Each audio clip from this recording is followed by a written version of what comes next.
hebat, bermutu dan berkarakter kuat, berdaya saing dalam bekerja, tampil mandiri penuh cita. Jadilah kita generasi bangsa, potensi yang unggul merata, berwawasan tinggi, berbudi mulia, giat belajar, selalu berusaha. SMK bisa raih prestasi, ukir masa depan, menerjang zaman menyongsong pembangunan. Siap, sedia, dan selalu bangga, dari SMK untuk Indonesia.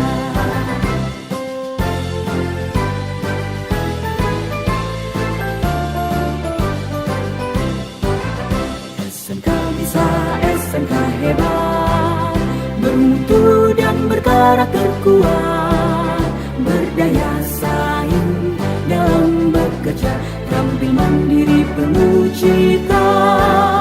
Jadilah kita generasi bangsa, potensi yang unggul merata, berwawasan tinggi, berbudi mulia, giat belajar, selalu berusaha. SMK bisa raih prestasi, ukir masa depan, menerjang zaman menyongsong pembangunan. Siap, sedia, dan selalu bangga, dari SMK untuk Indonesia. Dari SMK untuk Indonesia. Dari SMK untuk Indonesia.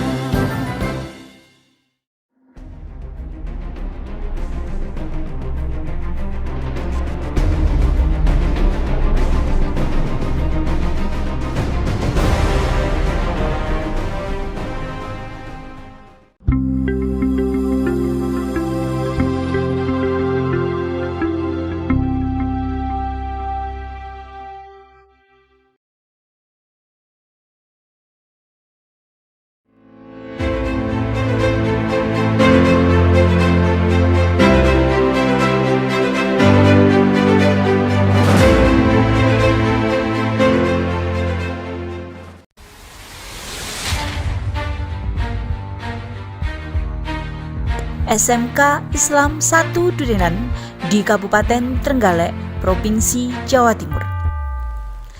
SMK Islam 1 Durenan sebagai SMK COE Center of Excellence tahun 2020.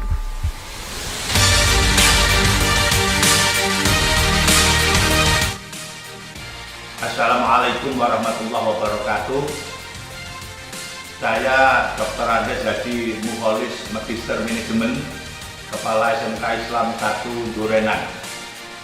Alhamdulillah, berkat rahmat Allah Subhanahu wa Ta'ala, SMK Islam 1 Durenan tahun 2020 mendapat program SMK Center of Excellence SMK COE untuk wilayah Kabupaten Trenggalek dari Direktorat SMK Direktorat Jenderal Pendidikan Vokasi Kementerian Pendidikan dan Kebudayaan RI. Kami bersyukur dan bangga dengan semangat ini. SMK Islam 1 Durenan bertekad untuk terus mengembangkan utamanya jurusan OTKP, otomatisasi dan tata kelola perkantoran, dan jurusan BDP, bisnis daring dan pemasaran. Di samping itu juga sekaligus kami kembangkan 4 jurusan yang lain.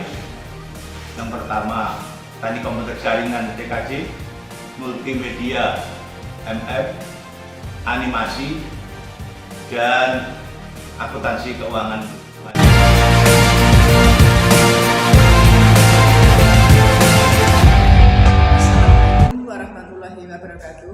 Saya Ibu Dr. Anda Haja Insiah, selaku Ketua Jurusan Otomatisasi dan Tata Kelola Perkantoran atau yang biasa disingkat dengan OTKP. Alhamdulillah, dengan adanya SMK COE Center of Excellence Kegiatan belajar mengajar di SMK Islam 1 Durinan lebih menyenangkan. Kegiatan praktek lebih real dan memberikan pengalaman kepada siswa sesuai standar Eduka. Dengan adanya SMK COE Center of Excellence, belajar menjadi lebih menyenangkan karena kita diajari langsung praktek sebagaimana dengan Eduka, menjadikan kita lebih siap untuk terjun ke dunia kerja setelah lulus dari SMK.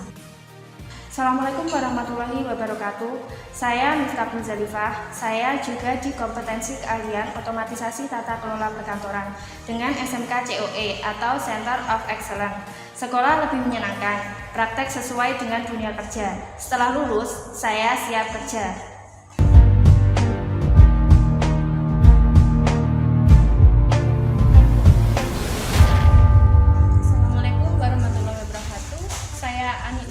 Selaku Ketua Kompetensi Keahlian Bisnis Daring dan Pemasaran. Dengan adanya SMK COE atau Center of Excellence, kegiatan belajar lebih menyenangkan dan kegiatan praktek dilaksanakan dengan lebih real. Dengan berbekal keahlian atau pengalaman tersebut, siswa diharapkan setelah lulus langsung bisa dapat bekerja. Dengan adanya SMK COE, belajar menjadi lebih menyenangkan karena kita dipelajari langsung untuk praktek untuk terjun ke dunia kerja setelah lulus dari SMK. Dengan SMK COE, sekolah lebih menyenangkan, praktek sesuai dengan dunia kerja. Setelah lulus, saya siap kerja. Sebagai SMK COE, SMK Islam 1 Durinan telah melakukan beberapa kegiatan. Kegiatan penyelarasan dengan Eduka, kegiatan penyusunan dokumen pembelajaran dan penjaminan mutu SMK COE, pelaksanaan kegiatan pembelajaran dan juga evaluasi pembelajaran SMK COE,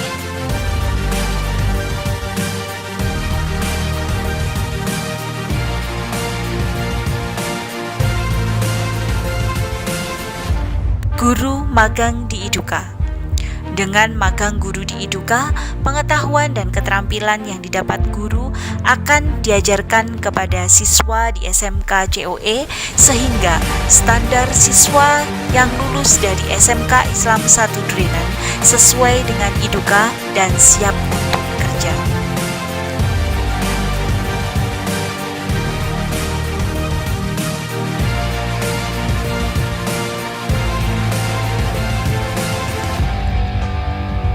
SMK Islam 1 Durinan mencetak kader bangsa yang berilmu, beriman, bertakwa, dan berakhlakul karimah.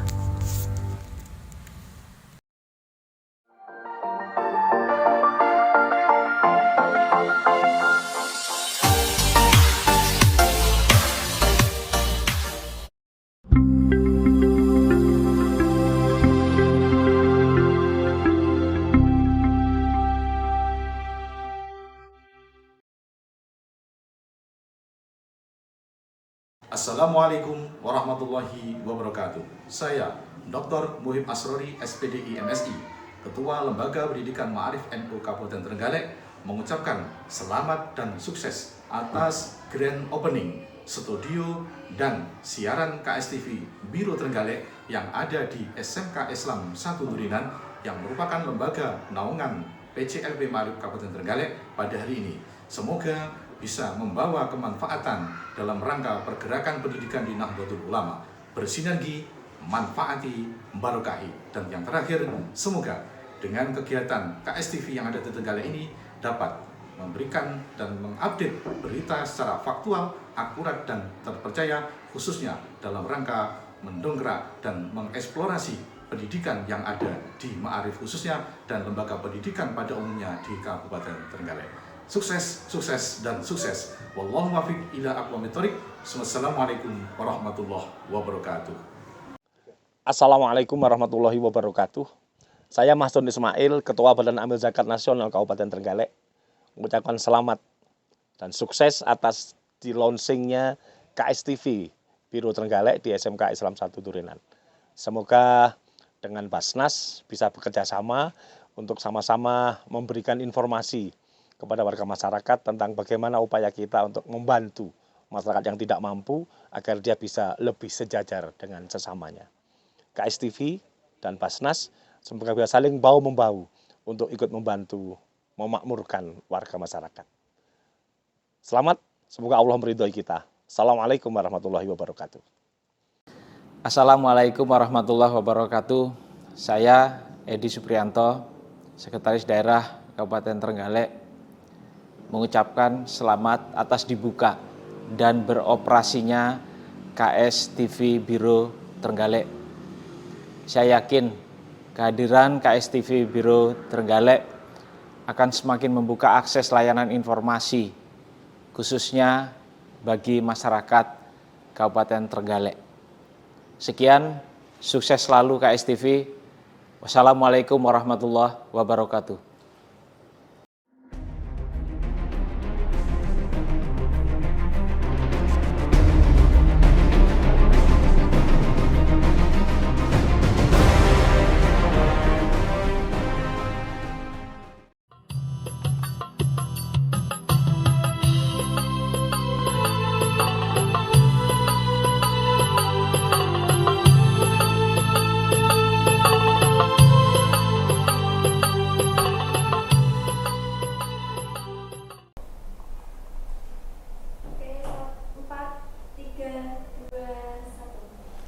Assalamualaikum warahmatullahi wabarakatuh.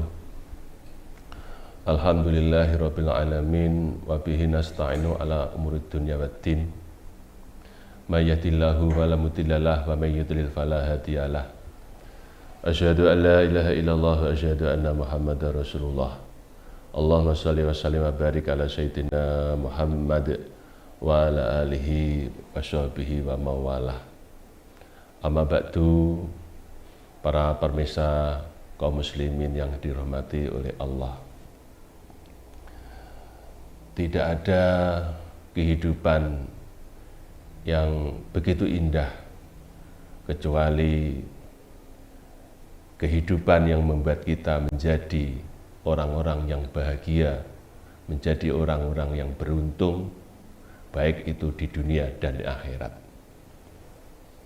Ada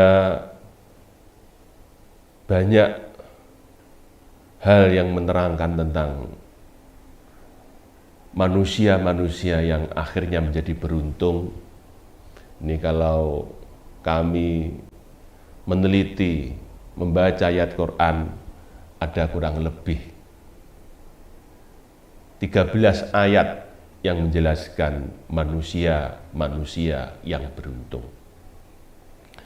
Di antaranya adalah yaitu di dalam surat Al-Baqarah di awal ayat 5. Wa ulaika humul muflihun. Ulaika lahudam mir rabbihim wa ulaika humul muflihun. Mereka itulah orang-orang yang di dalam hidayahnya Allah, dan mereka itulah orang-orang yang beruntung. Ini sebelumnya disebutkan, yaitu adalah mereka-mereka orang-orang yang mau beriman, mau sholat, mau menginfakkan hartanya, mau mempercayai kepada nabinya, yaitu Nabi Muhammad SAW, dan juga nabi-nabi sebelumnya. Itulah adalah orang-orang yang beruntung. Ada lagi ayat yang menjelaskan tentang dakwah, orang-orang yang mengajarkan ilmu, orang-orang yang mengajak kepada kebaikan. Itu Allah Ta'ala juga menyebutkan wa ulaika humul muflihun. Yang sebelumnya adalah wa takum minkum min ummati yad'una ilal khair wa ya'muruna bil ma'ruf wa yanhauna 'anil munkari fa ulaika humul muflihun. Dan harus ada sebagian umat yang selalu mengajak kepada kebaikan, mencegah kepada kemungkaran. Ini juga oleh Allah disebutkan menjadi orang-orang yang beruntung. Ada lagi ayat-ayat Quran yang menjelaskan orang-orang yang menginfakkan hartanya di jalan Allah. Mereka juga disebutkan di ayat yang lain menjadi orang-orang yang beruntung. Orang-orang yang menyantuni orang-orang miskin, orang-orang fakir, sanak saudara yang kekurangan, mereka adalah orang-orang yang beruntung. Jadi orang-orang yang beruntung pada dasarnya adalah mereka yang mau mengajarkan, mau menyebarkan kebaikan. Itu semua adalah orang yang beruntung dalam hal apa saja. Wa man saqulat mawazinuhu faulaika humul muflihun. Dawuhnya Allah, firman Allah di dalam ayat yang lain, barang siapa timbangan beratnya itu lebih banyak kebaikannya, faulaika humul muflihun. Mereka itu adalah orang-orang yang beruntung. Inilah Quran menyampaikan kepada kita, yang tak lain adalah firman Allah yang kita harus percaya, bahwa orang-orang yang beruntung adalah orang-orang yang menebar kebaikan. Apapun itu perbuatannya, yang penting itu mengandung kebaikan, entah berdakwah, entah berinfak, entah bersedekah, entah mengajar, yang semuanya itu adalah oleh Allah itu disebutkan, digolongkan menjadi orang-orang yang beruntung. Lebih jauh para pemirsa yang kami hormati, ada makalahnya Imam Al-Ghazali, Abu Hamid Muhammad bin Muhammad Al-Ghazali menyatakan manusia itu dibagi menjadi 3, yaitu salimun, orang-orang yang selamat, warabihun, orang-orang yang beruntung, dan yang ketiga orang-orang yang rugi. Orang selamat, katanya Imam Al-Ghazali di dalam kitab Bidayatul Hidayah menyatakan orang yang selamat adalah orang yang bisa melaksanakan kewajiban-kewajiban agamanya. Itulah yang bisa menyelamatkan dia besok di akhirat dari siksa neraka. Yang kedua adalah orang-orang yang beruntung. Orang-orang beruntung, beliau menyatakan, adalah mereka-mereka yang bisa menambahi kebaikannya dari melaksanakan kewajiban-kewajibannya di dalam berbagai apapun. Dia adalah orang beruntung karena bisa menambah sunnah-sunnah atau lebih daripada sekedar kewajiban. Dan yang ketiga adalah orang-orang yang rugi. Orang-orang yang rugi dunia dan akhiratnya adalah mereka-mereka yang berani meninggalkan kewajiban-kewajiban yang diperintahkan oleh Allah Subhanahu wa Ta'ala. Itulah para pemirsa yang harus kita pikir, bahwa yang beruntung akibatnya jadi baik, yang rugi akibatnya juga jelek. Kami kira itu para pemirsa yang dirahmati oleh Allah. Mudah-mudahan kita selalu mendapat bimbingan dari Allah, selalu mendapatkan hidayah dari Allah Subhanahu wa Ta'ala. Mudah-mudahan kita semua selalu di dalam lindungannya Allah. Saya kira itu yang bisa kami sampaikan. Apabila ada kurang lebihnya, mohon maaf. Wabillahi taufiq wal hidayah, wal inayah, wal afu minkum. Wassalamualaikum warahmatullahi wabarakatuh.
Assalamualaikum warahmatullahi wabarakatuh.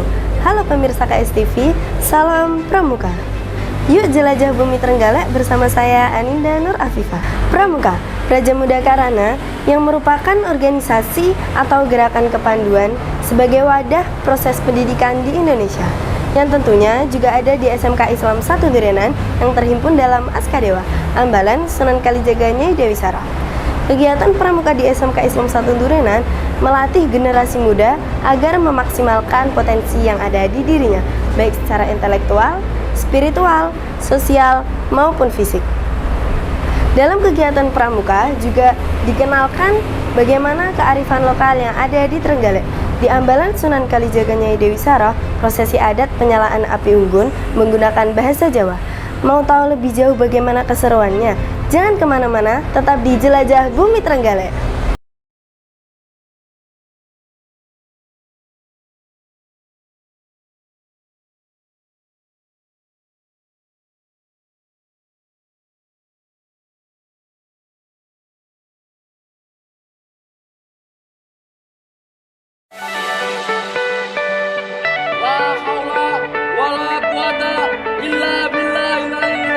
Satya Bakti, Dharma Bakti, Ambalan Kalijaga.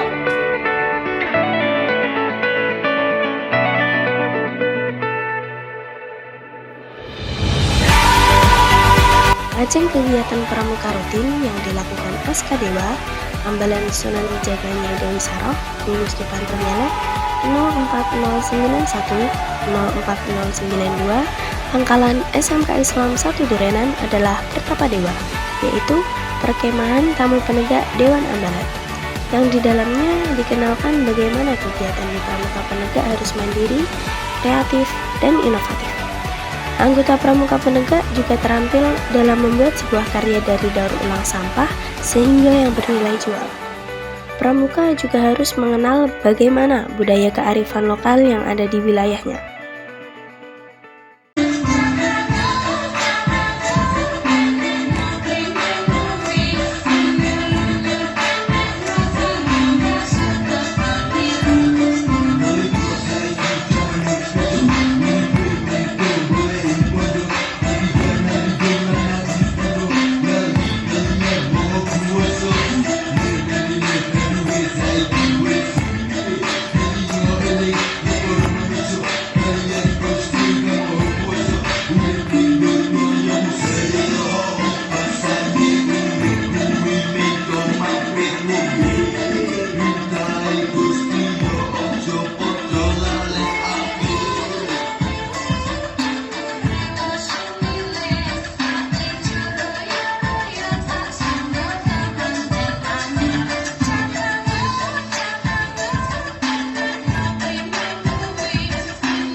Tali tampar gondelani,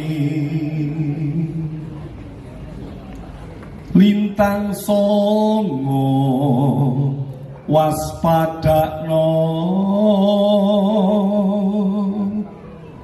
sarambut ojo benggang.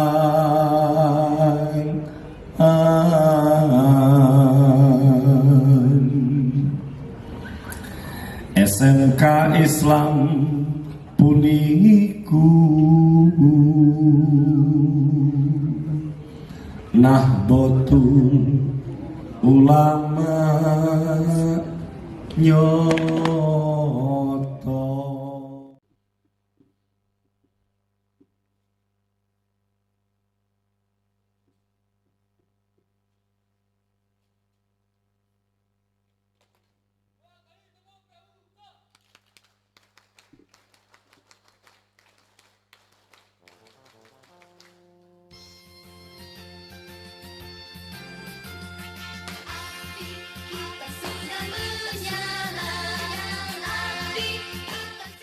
Wah, demikian tadi pramuka di Ambalan Sunan Kalijaga Nyai Dewi Sarah yang mengingatkan kembali tentang permainan tradisional, kearifan lokal warisan leluhur, dan prosesi adat penyalaan api unggun menggunakan bahasa Jawa. Terima kasih atas perhatiannya. Saya Aninda pamit undur diri. Wassalamualaikum warahmatullahi wabarakatuh. Salam Pramuka.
Assalamualaikum warahmatullahi wabarakatuh.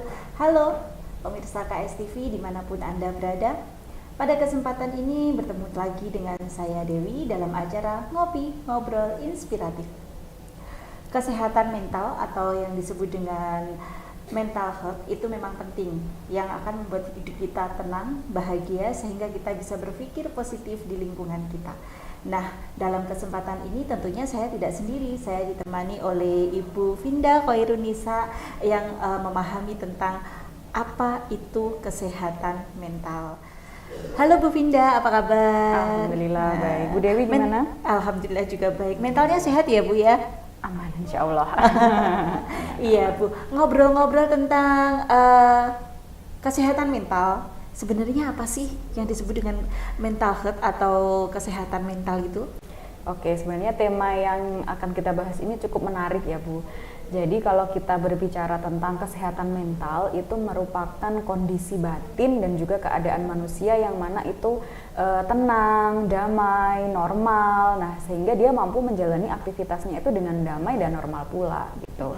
Nah, kalau kita melihat dari WHO atau World Health Organization, jadi kesehatan mental itu adalah keadaan sejahtera batin gitu ya. Jadi ketika dia tuh mampu melakukan aktivitas normal sehari-hari, kemudian dia mampu menyadari potensi yang dia punya sehingga dia mampu belajar dengan baik, bekerja dengan baik. Nah, itu berarti kita memiliki kesehatan mental yang bagus. Oh, berarti kesehatan mental itu sama dengan keteraturan dalam hidup ya? Bisa dikatakan seperti itu. Kemudian ciri-ciri orang yang memiliki kesehatan mental yang benar-benar sehat itu yang seperti apa ya Bu? Oke, jadi ketika kita berbicara tentang mental health, itu kita tidak bisa mengkategorikan orang ini sehat, orang ini sakit, itu tidak bisa Bu. Jadi kita tidak langsung bisa, oh kamu sakit ya mentalnya, itu tidak, tapi terganggu. Nah, jadi kita mengalami gangguan-gangguan mental, bukan sakit mental gitu ya. Nah, ketika kita dikatakan kesehatan mental kita bagus, itu ketika kita mempunyai indikator-indikator ini. Yang pertama, kita mampu menyadari potensi yang kita punya.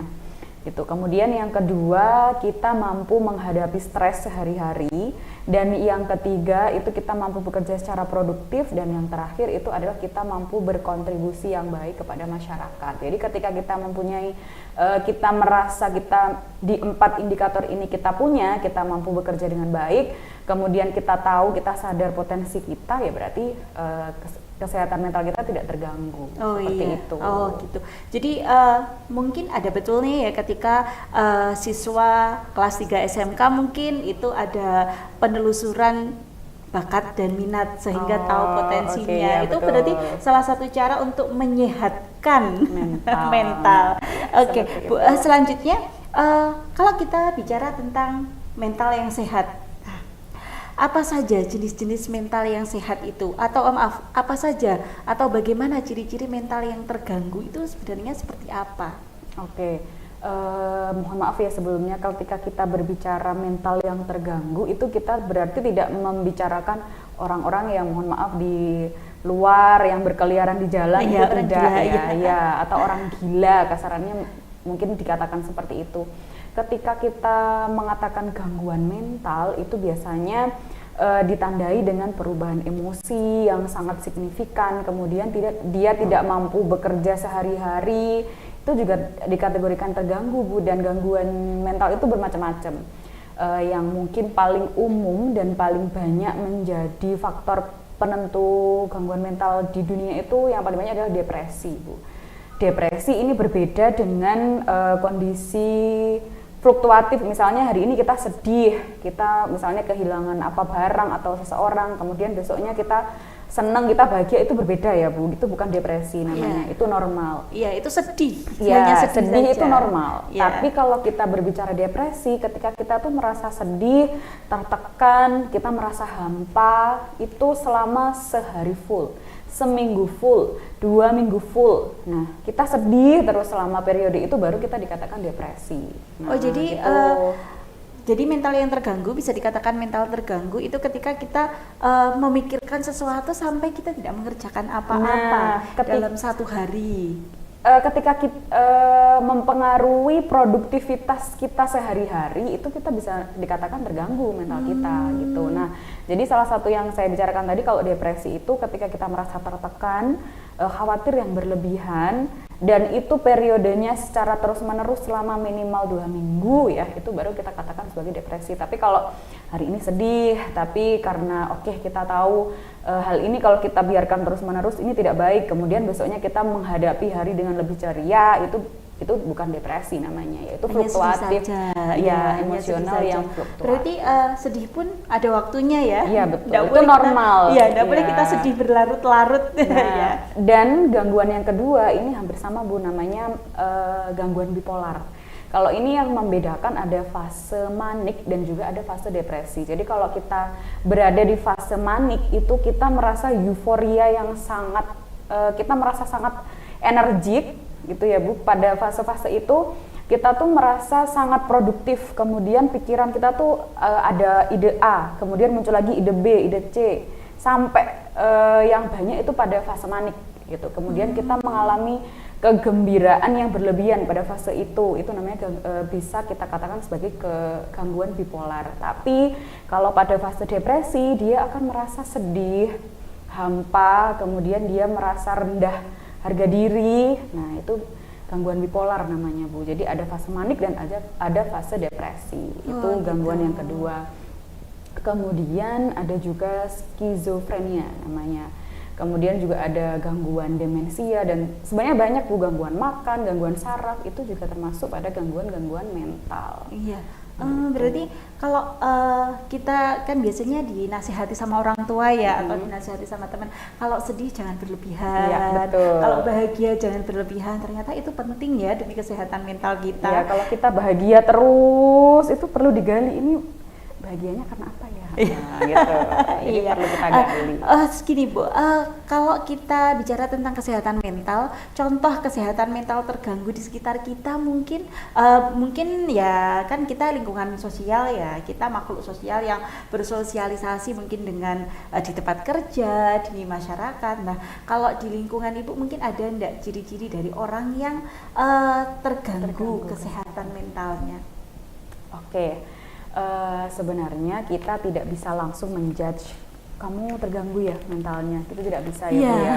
Ya justru ketika kita merasa orang-orang di sekitar kita ini kok dia sepertinya murung, kemudian tidak mampu bersosialisasi, nah itu justru kita yang harus sadar bahwa mungkin dia memerlukan bantuan kita atau seperti itu gitu ya. Kita tidak bisa kita menjudge kamu terganggu mentalnya, jangan, tapi justru kita rangkul.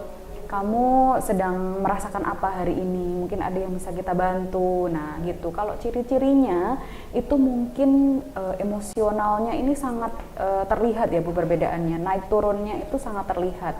Pada hal-hal yang kecil dia bisa saja sangat tersulut emosinya, nah itu bisa terganggu, berarti ada masalah-masalah di balik itu, mungkin seperti itu.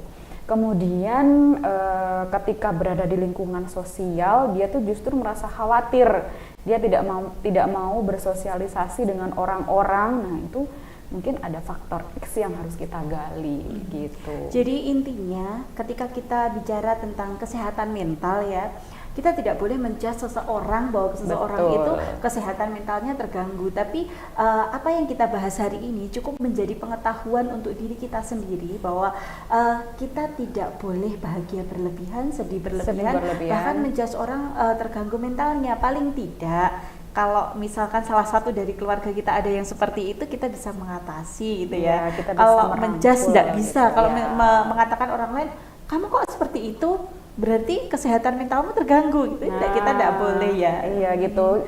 Kadang Bu, ketika kita merasa misalnya kita berada pada fase depresi gitu ya Bu, dan kita mendapatkan judgement dari orang-orang, itu justru akan menambah depresi kita gitu loh. Jadi kalau kita mengetahui di lingkungan kita mungkin ada salah satu atau orang yang mengindikasikan gangguan mental, itu justru lebih kita rangkul, kita bantu apa yang bisa kita bantu gitu. Iya. Dan mungkin untuk diri kita sendiri ya Bu ya, setidaknya kita tahulah ketika kita depresi yang berlebihan, berarti kita harus bisa menguasai diri agar tidak terjerumus ke kesehatan mental yang terganggu. Ya. Jadi kalau menjaga kesehatan mental itu sama dengan kita menjaga kesehatan fisik gitu loh Bu. Jadi kita dinilai sehat itu kan secara holistik, bisa fisiknya, mentalnya, kemudian sosialnya, itu yang kita lihat gitu loh. Jangan cuma dia bisa jogging setiap hari berarti dia sehat. Nah belum tentu, kita kan belum tahu mentalnya terganggu nggak nih gitu. Jadi kesehatan mental yang terganggu itu justru ketika gangguan-gangguan itu mempengaruhi produktivitas kita sehari-hari. Gitu. Kalau kita tidak bisa produktif, itu berarti memang ada gangguan nih, apa yang harus dicari gitu. Nah, ketika kita sudah merasa gangguan ini mengganggu nih produktivitas kita sehari-hari, kita harus segera cari tahu, karena apa? Masalah itu kan kalau kita biarkan nanti bisa menjadi seperti bola salju gitu loh Bu. Ya, jadi kalau tidak kita segera atasi, semakin besar justru kita sendiri yang akan kesulitan untuk keluar. Kita sendiri akan repot. Gitu. Jadi memang kita harus menguasai diri kita. Apa yang terjadi pada diri kita kenali. Kita harus kenal. Agar kita tidak terjerumus pada kesehatan mental yang terganggu. Nah, ngomong-ngomong masalah kesehatan mental ini Bu, dari pengalaman pribadi mungkin Ibu pernah mengalami ya. Kalau saya masih mengingat-ingat ini, mental saya pernah terganggu enggak?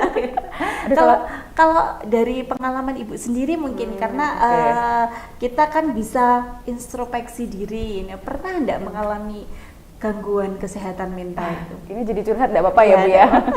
Oke, yang pasti saya pernah pada fase-fase depresi itu saya pernah. Jadi waktu itu berada pada saat semester 7 dan semester 8 ketika saya kuliah. Nah, saya masih sangat ingat dan jelas di ingatan saya Bu. Jadi waktu itu saya selesai mengerjakan skripsi bab 1 sampai bab 3. Nah, kemudian di suatu saat ketika saya membuka laptop, tiba-tiba file saya hilang semua Bu. Jadi terserang virus. Nah, terserang virus, jadi semua latar belakang pendahuluan skripsi saya itu hilang. Yang mana kalau saya pribadi ya Bu, ketika mengerjakan skripsi yang paling susah itu kan bab 1, 2, 3 ketika kita harus cari alasan kenapa kok ngambil judul ini, kita harus riset dulu penting nggak judul yang kita angkat. Nah itu di bab-bab awal yang paling penting, dan itu hilang.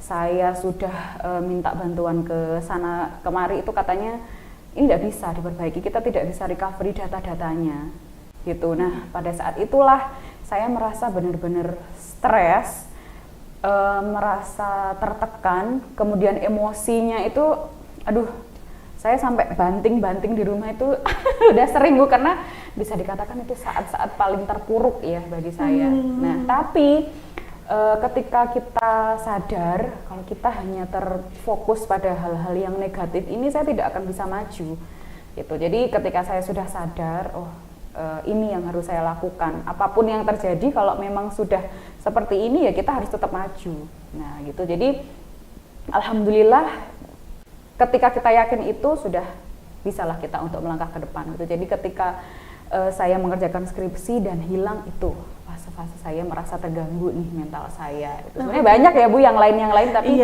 itu aja deh yang saya share. Kalau saya mendengar ceritanya dari Ibu Vinda itu kelihatannya saya juga pernah seperti itu ya. Tapi dengan bidang yang beda, mungkin permasalahan yang beda. Jadi intinya itu tadi ya, kalau ketika mental kita terganggu, kita harus bisa menguasai diri ya. Pemirsa KSTV yang berbahagia, jangan kemana-mana, kita lanjutkan ngobrol inspiratif setelah yang satu ini.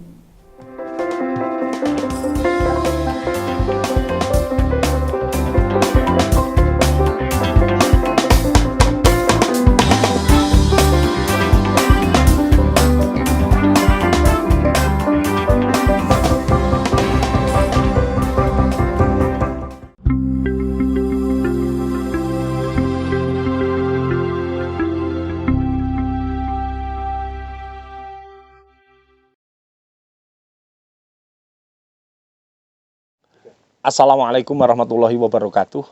Saya Mahsud Ismail, Ketua Badan Amil Zakat Nasional Kabupaten Trenggalek, mengucapkan selamat dan sukses atas di launchingnya KSTV Biro Trenggalek di SMK Islam 1 Durinan.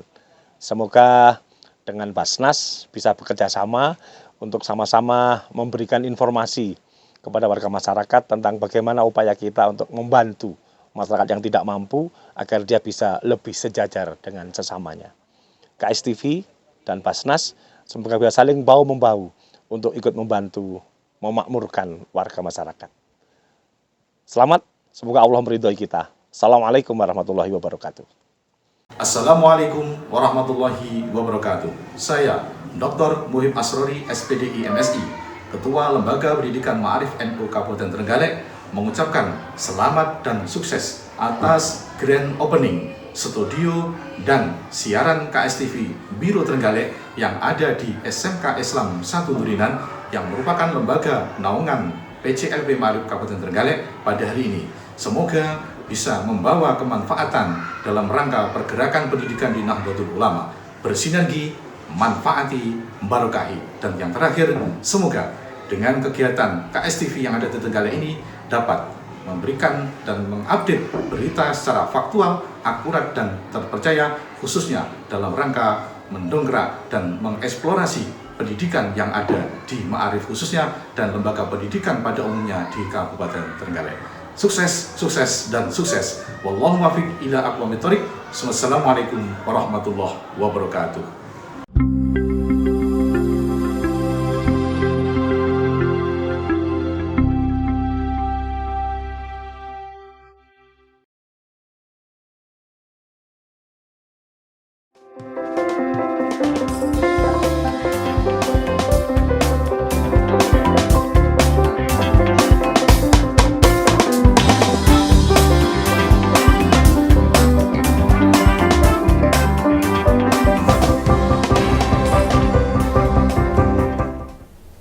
Kembali lagi di Ngobrol Inspiratif bersama saya Dewi dan juga Bu Vinda. Nah, sebelum kita lanjutkan ngobrol-ngobrol kita minum dulu kopinya, Bu. Boleh. Biar lebih santai. Biar tidak nervous ya.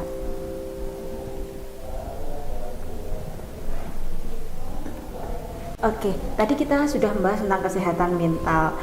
Sudah juga berbagi tentang pengalaman pribadi kesehatan mentalnya seperti apa. Pernah enggak terganggu seperti itu ya, Bu ya? Sekarang mungkin tips dan trik agar mental kita tetap sehat itu seperti apa? Oke. Seperti yang sudah kita bahas bahwa menjaga kesehatan mental itu sangat penting. Nah, beberapa hal yang bisa kita lakukan untuk menjaga kesehatan mental kita, yang pertama adalah sleep hygiene. Kita harus memperbaiki pola tidur kita, gitu ya. Jadi tubuh kita itu yang sudah kita gunakan seharian full beraktivitas itu perlu kita istirahatkan, Bu. Jadi jangan begadang, jangan minum kopi sebelum tidur, terus merokok itu juga mempengaruhi pola tidur kita. Kemudian kita juga bisa berolahraga. Dengan berolahraga itu akan menurunkan kadar stres dan akan meningkatkan kadar endorfin kita, gitu. Kemudian yang ketiga, kita harus belajar untuk menyelesaikan masalah-masalah kita. Dengan cara seperti apa? Misalnya hari ini kita menghadapi masalah A, gitu ya.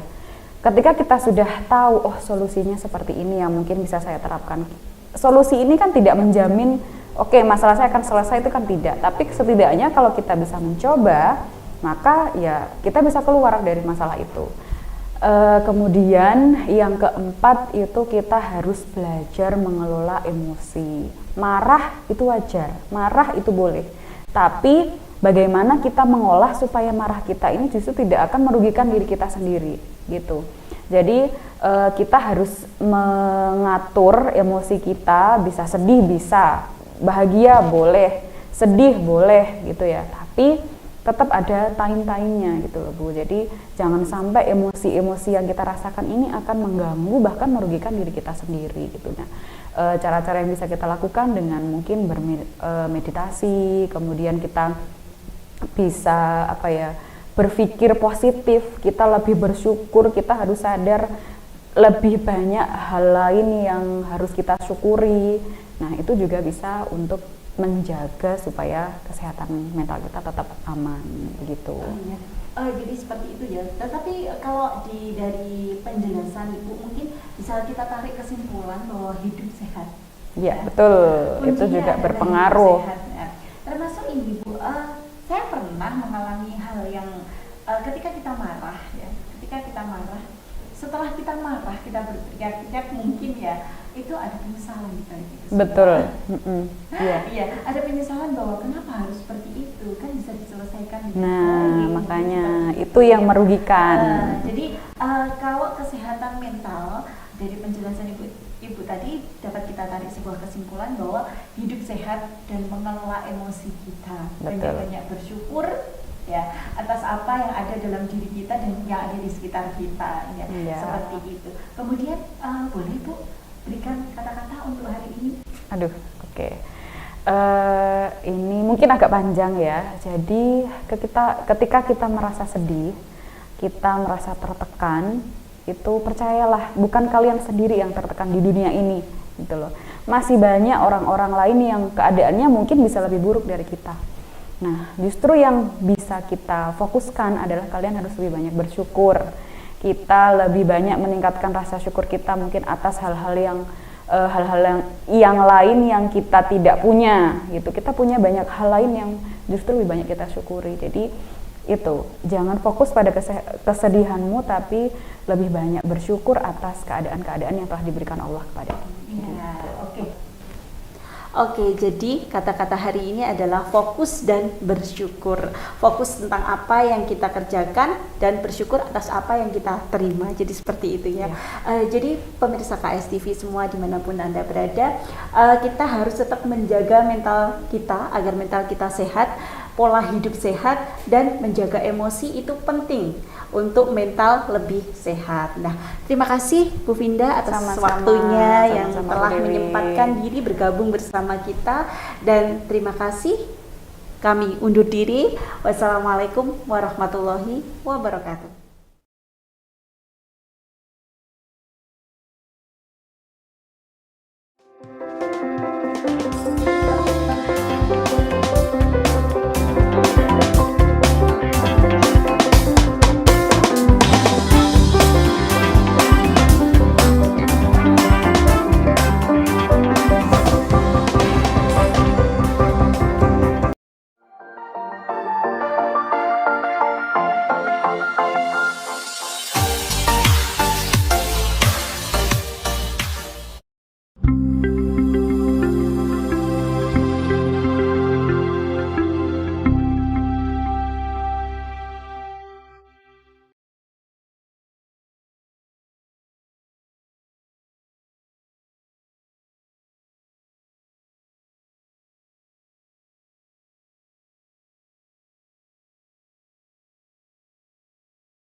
Isma Unsri.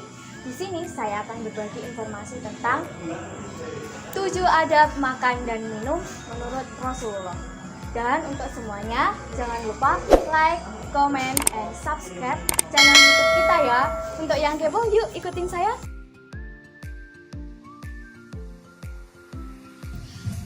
Hai Nimas. Hai Gun. Gimana kabar kamu hari ini? Alhamdulillah sehat kok. Ini masih bisa makan banyak. Wah, makanan kamu banyak banget. Udah biasa kali. Tapi setidaknya ya jangan kayak gini lah, kan kita sebagai umat muslim ada aturan atau adab untuk makan dan minum. Oh begitu ya, aku baru tahu. Jelasin dong Bun. Gini ya, menurutku adab makan dan minum secara Islam itu ada 7. Yang pertama, kita harus makan makanan yang halal. Maksudnya kita harus makan makanan yang halal dan membuang makanan-makanan yang haram. Nah, tapi kan yang aku makan makanan halal. Itu yang nomor 1, Rin. Belum yang nomor 2, 3, 4, 5 dan seterusnya. Seterusnya apa? Yang kedua yaitu mencuci tangan sebelum makan. Kalian semua tahu kan bagaimana mencuci tangan dengan benar? Dan untuk kamu, khasiat mencuci tangan sebelum makan itu adalah supaya kita terhindar dari penyakit atau kuman yang berada di tangan. Aku tadi udah cuci tangan kok, beneran. Alhamdulillah. Dan yang ketiga yaitu berdoa sebelum makan. Untuk semuanya tahu kan berdoa sebelum makan itu kayak gimana? Nah, dan untuk kamu, manfaat berdoa sebelum makan yaitu supaya makanan yang kita makan itu mendapat barokah dari Allah Subhanahu wa taala. Alhamdulillah, kalau baca doa aku insya Allah gak lupa sih. Seterusnya apa? Yang keempat, makan dengan tangan kanan. Kenapa harus makan dengan tangan kanan? Supaya kita tidak meniru setan yang makan dengan tangan kiri. Berarti aku udah benar ya Gun? Iya dong. Dan yang kelima yaitu tidak mencela makanan. Kenapa kita kok harus tidak mencela makanan? Karena supaya kita bisa menghargai makanan yang dihidangkan. Kalau kita nggak suka makanan atau minuman yang dihidangkan, gimana Gun? Ya kita harus meniru sikap Rasulullah dong, yang kalau dia tidak suka dengan makanan yang dihidangkan, dia pergi meninggalkan makanan tersebut tanpa mencelanya. Mulai sekarang kita harus meniru sikap Rasulullah ya Gun? Tentu dong. Terusnya apa? Yang keenam yaitu tidak mubazir. Kenapa tidak mubazir? Karena di luaran sana ada orang yang belum bisa menikmati makanan seperti ini. Dan kita harus mengambil makanan sesuai dengan porsi kita ya. Berarti kita juga tidak boleh membuang makanan ya Gun? Iya dong. Terus yang ketujuh yaitu berdoa sesudah makan. Untuk semuanya tahu kan berdoa sesudah makan itu gimana? Nah, aku kasih tahu ya kenapa kita harus berdoa sesudah makan. Karena bisa sebagai rasa syukur kita terhadap makanan yang telah dihidangkan kali ini. Oh begitu ya? Iya dong. Untuk kalian semuanya, jangan lupa tiru 7 adab makan dan minum sesuai syariat Islam. Happy watching, dadah!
Hai semuanya, apa kabar kalian hari ini? Semoga hari ini kalian selalu sehat ya. Di sini saya akan membahas tentang khasiat madu dan manfaatnya. Siapa sih yang gak kenal madu? Selain rasanya yang manis dan enak, madu juga memiliki segudang manfaat untuk kesehatan. Sebagai seorang muslim, sudah sepantasnya kita meniru kebiasaan Rasulullah, yaitu menjadikan madu sebagai obat untuk segala penyakit. Di dalam madu juga terdapat beberapa senyawa seperti fruktosa dengan kadar 38,5% dan glukosa dengan kadar 31%. Ada pula kandungan karbohidrat pada madu seperti maltosa, sukrosa, dan karbohidrat kompleks lainnya. Di dalam madu juga terdapat senyawa antioksidan meskipun hanya sedikit seperti skrisin dan vitamin C. Keistimewaan madu juga dibahas dalam Al-Quran pada surat An-Nahl. An-Nahl artinya lebah. Surat An-Nahl adalah surat yang ke-16 pada Al-Quran, terdiri dari 128 ayat dan diturunkan di Mekah. Maka dari itu, surat An-Nahl adalah surat golongan Makkiyah. Dalam surat An-Nahl ayat 69 dijelaskan manfaat madu dalam pandangan Islam. Surat tersebut berbunyi sebagai berikut. Bismillahirrahmanirrahim. Summa kulli min kulli samarati fasluki subula rabbiki dhulula yakhruju min butuniha sarabun mukhtalifun alwanuhu fihi shifaa'un linnas inna fi dhalika laayatan liqaumin yatafakkarun. Artinya, kemudian makanlah dari tiap-tiap macam buah-buahan dan tempuhlah jalan Tuhanmu yang telah dimudahkan bagimu. Dari perut lebah itu keluar minuman madu yang bermacam-macam warnanya. Di dalamnya terdapat obat yang menyembuhkan bagi manusia. Sesungguhnya pada yang demikian itu benar-benar terdapat tanda kebesaran Tuhan bagi orang-orang yang memikirkannya. Madu memiliki khasiat yang luar biasa bagi kesehatan manusia. Di antaranya, 1. Meredakan batuk dan mengurangi iritasi pada tenggorokan. Madu bermanfaat sebagai obat alami untuk batuk karena memiliki sifat antivirus dan antibakteri. 2. Menjaga dan mengatasi gangguan pencernaan. Madu memiliki sifat prebiotik yang membantu fermentasi bakteri baik dalam usus, termasuk Bifidobacteria dan Lactobacilli yang mendukung kekebalan tubuh jadi lebih kuat. Selain itu, madu dapat mengatasi gangguan seperti bisul dan bakteri gastroenteritis yang menyebabkan infeksi pada usus. 3. Membantu penyembuhan luka. Madu berguna dalam penyembuhan luka karena sifat antibakteri, antiinflamasi, dan antioksidan. Beberapa bukti menunjukkan bahwa madu memiliki sifat antivirus dan anti jamur. 4. Meningkatkan stamina.